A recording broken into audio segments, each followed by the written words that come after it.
बहुत समय पहले की बात है। मध्य प्रदेश की सीमा पर बसे एक पुराने गांव दूलगांव के बाहर एक वीरान शिव मंदिर था। गांव के लोग कहते थे कि वहां रात के समय कोई झांकने की भी गलती ना करे। मंदिर के पुजारी पंडित भीखनदास बरसों पहले अचानक लापता हो गए। उनके जाने के बाद मंदिर का दरवाजा अपने आप बंद हो गया और फिर कभी न खुला। कहते हैं किसी रात अगर कोई वहां से गुजरता तो मंदिर के अंदर से शंख की आवाज और जल चढ़ाने की धीमी धीमी ध्वनि सुनाई दे। लेकिन सुबह वहां कुछ भी न मिलता, न दीपक, न जल, न फूल। एक रात गांव का एक साहसी युवक रामधीर जिज्ञासावश मंदिर में घुस गया।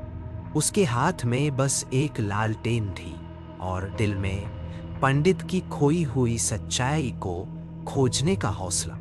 जैसे ही उसने मंदिर का टूटा दरवाजा धकेला, एक ठंडी हवा उसके चेहरे से टकराई।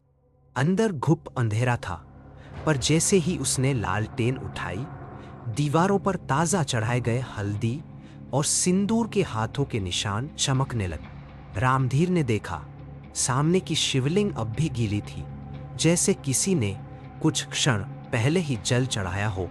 तभी उसे पीछे से किसी ने पुकारा, रामधीर। वह पलटा, पर वहां कोई नहीं था।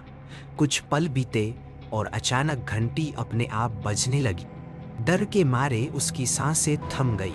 लेकिन अब लौटना आसान नहीं था। मंदिर की दीवारों पर उभरे चेहरों ने बोलना शुरू किया, हम भटके आत्मा है, भीखनदास ने हमें बांध रखा है, मुक्ति दो। रामधीर के हाथ कांप रहे थे। तभी उसे मंदिर के गर्भगृह में एक पुराना झोला पड़ा मिला।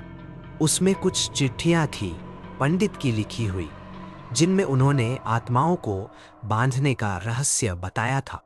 अंतिम चिट्ठी में लिखा था, यदि कोई सच्चा मनुष्य इन पंक्तियों को पढ़ रहा है तो मेरी गलती सुधारो, इन आत्माओं को मुक्त करो, अन्यथा मंदिर हर 100 साल में एक नए पुजारी को निगल जाएगा।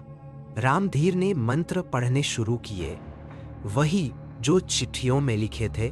मंदिर कांप उठा, चीखें गूंजने लगी, दिए अपने आप जल उठे, दरवाजा खुला और फिर अपने आप बंद हो गया।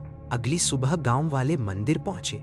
वहां कोई नहीं था, बस शिवलिंग पर एक ताजा पुष्प और एक चिट्ठी।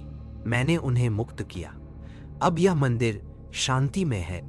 उस दिन के बाद मंदिर फिर कभी नहीं बोला, लेकिन हर पूर्णिमा की रात गांव में लालटेन की रोशनी मंदिर के भीतर चलती हुई दिखती है।